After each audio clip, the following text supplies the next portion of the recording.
ఓం నమ శివాయ. ఓం నమ శివాయ. ఓం నమ శివాయ. హర హర మహాదేవ శంభో శంకర. ఓం నమ శివాయ. ఓం నమ శివాయ. ఓం నమ శివాయ.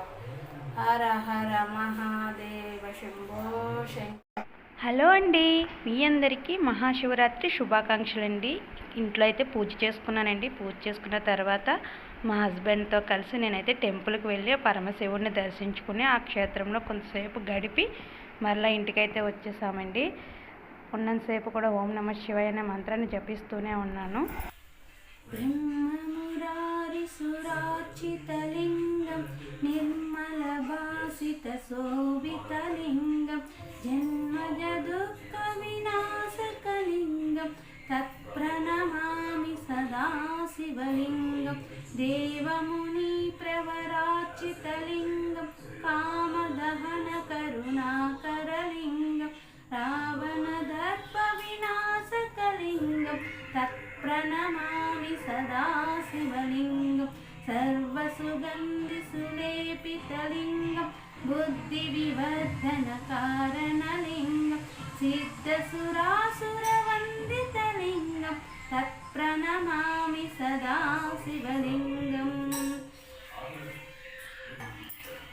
కనకమహామణిభూషితలింగం ఫణిపరివేష్టితశోభితలింగం దక్షసుయజ్ఞవినాశనలింగం తత్ప్రణమామి సదా శివలింగం కుంకుమచందనశోభితలింగం పంకజహార సుశోభితలింగం సంచితపాపవినాశనలింగం తత్ప్రణమామి సదా శివలింగం దేవగణార్చితసేవితలింగం భావైర్భక్తివిరేవచలింగం దినకరకోటిప్రభాకరలింగం తత్ప్రణమామి సదా శివలింగం అష్టదలోపరివేష్టితలింగం సర్వసముద్భవకారణలింగం అష్టదరిద్రవినాశకలింగం తత్ప్రణమామి సదా శివలింగం సురగురు సురవర పూజితలింగం సురవన పుష్ప సదార్చితలింగం పరమపదం పరమాత్మకలింగం తత్ప్రణమామి సదా శివలింగం లింగాష్టకమిదం పుణ్యం యపఠే శివ సన్నిధో శివలోకమహాప్నోతి శివేన సహ మోదతే. ఓం నమ శివాయ. ఓం నమ శివాయ. ఓం నమ శివాయ.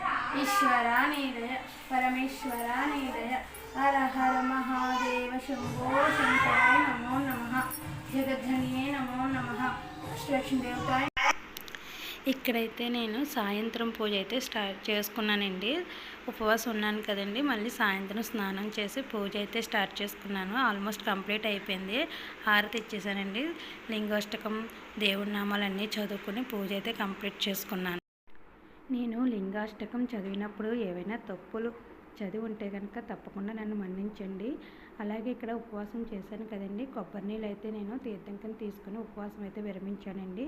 ఆ కొబ్బరి నీళ్ళను ఇంట్లో అందరికీ వేద్దామని అయితే పట్టుకుని వెళ్తున్నాను. ఇంట్లో అందరికీ కొంచెం కొంచెం వేసి మిగిలిన నీళ్ళు నేను తాగానండి.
ఇది పెట్టినా నీకు డేటా మొత్తం ఆడేస్తుందని మనకి డేటా ఎందుకు ఇచ్చారు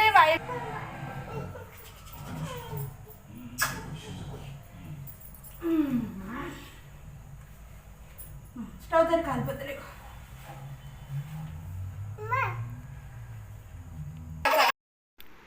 ఇక్కడైతే నేను వంట అయితే వండేసానండి. రైస్ పెట్టాను, రైస్ రెడీ అయిపోయింది. రైస్లోకి అయితే చుక్కకూర పప్పు వండాను, పప్పు చుక్కకూర వండాను, చాలా బాగుంటుంది టేస్ట్. తర్వాత చిక్కుడుకాయ వంకాయ ఫ్రై అయితే చేశాను. తర్వాత మా పెద్దోడేమో అప్పడాలు వేపమన్నాడు, అయిపోయి రెడీగా పక్కన పెట్టాను. వాళ్ళు ఎప్పుడు పెట్టమంటే రెడీగా నేను పెట్టేయడమే అప్పుడు. తర్వాత ఇక్కడ నేను నైవేద్యం కోసం సేమియా అయితే చేశానండి, దేవుడికి నివేదన చేద్దామని. అలాగే ఉపవాసం ఉన్నాను కదా, నేను కూడా పాయసం తాగి నైట్ అంతా జాగరణ చేద్దామని అనుకుంటున్నాను. భగవంతుడు నాకు ఎంతవరకు ఓపిక ఇస్తాడో చూద్దాము. ఇక్కడ మా పాప వచ్చి అమ్మ ఆమ్ పెట్టు, అమ్మ ఆమ్ పెట్టు అని అన్నదండి. సో అయితే వాళ్ళకి నేను పెరుగన్నం అయితే పెడదామని డిసైడ్ అయ్యి నేనైతే పెరుగన్నం సిద్ధం చేస్తున్నాను. సంఖ్య ఎక్కేసింది, ఎత్తుకొని గోల పెట్టేస్తుంటే ఎత్తుకుంటూ నేను పని అయితే చేసుకుంటున్నాను. ఇక్కడ భగవంతుడికి నేను సేమియా తీసాను కదండి, అది వేడిగా ఉందని కొంచెం చల్లారి తీసి పెట్టాను. సో నివేదన చేస్తున్నాను. ఆ శివయ్య ఆశీస్సులు మన అందరి మీద ఉండాలని మనస్ఫూర్తిగా అయితే పూజ చేసుకుని నమస్కారం చేసుకున్నానండి. సో ఇక్కడ మా పిల్లలిద్దరూ కూడా నొక్కేస్తున్నారు. మా చిన్నోడు అస్తమానం హాయ్ చెప్పేస్తున్నాడు, కెమెరా కనబడగానే హాయ్ హాయ్ అంటున్నారు. సో ఇక్కడైతే నేను నివేదన చేసి భగవంతుడికి అయితే సమర్పణ చేసుకున్నాను.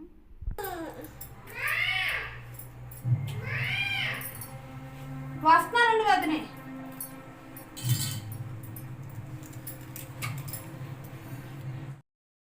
హాయ్ అండి. ఇప్పుడైతే నేను సేమియా చేసుకున్నాను కదండి, భగవంతుడికి నివేదన చేశాను. నేను తిందామని అయితే మీ ముందు కూర్చున్నాను, మీతో మాట్లాడుతూ సేమియా తిందామని అయితే కూర్చున్నానండి. నాతో పాటు మా ముగ్గురు పిల్లలు కూడా కూర్చొని నన్ను చెక్ చేస్తున్నారు. ఇప్పుడు టైం అయితే 9:30 అయింది. 9:30కి అయితే నేను సేమియా తింటున్నాను. మీతో మాట్లాడుతూ తినాలని అనిపించింది, అందుకే తింటున్నాను. సో దేవుడి దయ వల్ల ఈ సంవత్సరం ఈ రోజుకి భగవంతుడి ఆశీర్వాదంతో నేను ఉపవాసం అయితే చేయగలిగానండి. నేను చెయ్యాలనుకోలేదండి, భగవంతుడు చెయ్యనిచ్చాడు కాబట్టి చేయగలిగాను. నేను అనుకుంటే అవ్వదు, ఆ భగవంతుడి ప్రాప్తం ఉంటేనే మనం ఏదన్నా చేయగలము. సో భగవంతుడి దయ వల్ల ఉపవాసం అయితే చాలా విజయవంతంగా చేశాను. ఇంకా జాగరణ సంగతి చూడాలి ఎంతవరకు జరుగుతుందో, అది కూడా శివయ్య కృపే. ఆయన అనుగ్రహం కలిగితే పూర్తిగా ఉండి చేస్తాను. ఈ వ్లాగ్ కంటిన్యూ అవుతుంది కాబట్టి ఈ వ్లాగ్లోనే మీకు తెలిసిపోతుంది నేను ఎంతవరకు తెలియజేసి ఉన్నాను ఏంటనేది విషయము. సో నేనైతే సేమియా తింటున్నాను. సేమియా అయితే చాలా బాగుందండి. మార్నింగ్ నుంచి ఏం తినకుండా ఉన్నానండి. వాటర్ తాగాను మధ్య మధ్యలో, అంతే చిన్న గ్లాస్తో ఒక్కొక్కసారి 2 సార్లు వాటర్ తాగాను మొత్తం. ఇప్పుడు వచ్చి సేమియా తింటున్నాను. మా పిల్లలు ఇద్దరు హాయ్ అయితే చెప్తున్నారు. ఇక్కడ మా అమ్మాయి నన్ను చూసండి హాయ్ చెప్తుంది మీకు.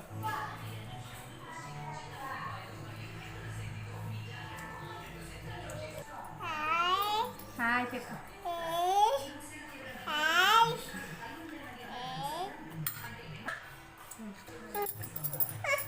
అది మా పెద్దోడు, మా రెండోవాడు, మా రెండోది, మా మూడోది. మా ఫ్యామిలీ అంతా ఎంతవరకు జాగరణ చేస్తామో తెలియదు. నొక్కనది అయిపోయిందా? సో అందరూ అయితే పడుకున్నారండి. నేను ఒక్కదాన్నే తెలియజేస్తున్నాను. టీవీ పెట్టుకొని ఈషా ఫౌండేషన్ అయితే చూస్తున్నాను. సద్గురు గారు చెప్తున్నటువంటి వాక్యాలన్నీ అయితే వింటున్నాను. తర్వాత ఫోన్లోనేమో భగవంతుడివి రీల్స్ అవి చూస్తున్నాను. ఆ విధంగా ధ్యానంలో ఉంటూ శివనామస్మరణ చేసుకుంటూ నేనైతే గడుపుతున్నాను. కరెక్ట్గా లింగోద్భవ సమయానికి లేచి కాళ్ళు చేతులు శుభ్రంగా కడుక్కొని మొఖం మీద నీళ్ళు వేసుకొని నోట్లో నీళ్ళు వేసి పుక్కలించి ఊసేసి నేనైతే మళ్ళీ యథావిధిగా అభిషేకం చేసుకోవడానికి దేవుడి గదిలో ధ్యానంలో ఉన్నానండి. ఓం నమః శివాయ అనుకుంటూ ధ్యానం చేసుకున్నాను. ఈ సంవత్సరానికి ఈ విధంగా నాకు శివయ్య కరుణించాడండి. Thank you for watching. Time అయితే 3:15 అయింది, తెల్లవారు 3:15 అయింది. ఇంకొక గంట అయితే నేను లేచి స్నానం చేసి వంట పని చూసేస్తానండి. ఎందుకంటే క్యారేజీలు ఉన్నాయి, వంట చూసేసుకొని అప్పుడు కుదిరితే సముద్ర స్నానానికి వెళ్తాం, లేదంటే ఇంట్లోనే స్నానం చేసి దీపారాధన చేసుకుంటూ పూజ అయితే కంప్లీట్ చేసుకుంటానండి. ఇప్పుడైతే 3:15 అయింది. ఈ సంవత్సరం ఇంత గొప్పగా ఉన్నానంటే అంతా శివయ్య అనుగ్రహమే. శివయ్య లేకుంటే నేనైతే లేను. నా చేత ఈ మాటలు పలికించేది కూడా ఆయనే. శివాయ. మరొకసారి మీ అందరికీ ఇప్పుడైతే టైం 3:15 అయింది. ఇంకో అరగంటలో నేను బ్రష్ చేసి స్నానం చేసేసి వంట అయితే స్టార్ట్ చేసుకుంటాను. క్లీనింగ్ చేసేసుకుని వంట అయితే స్టార్ట్ చేస్తానండి. ఓకే అండి, బాయ్. అయితే మీ అందరికీ మహాశివరాత్రి శుభాకాంక్షలు అండి. బాయ్ అండి.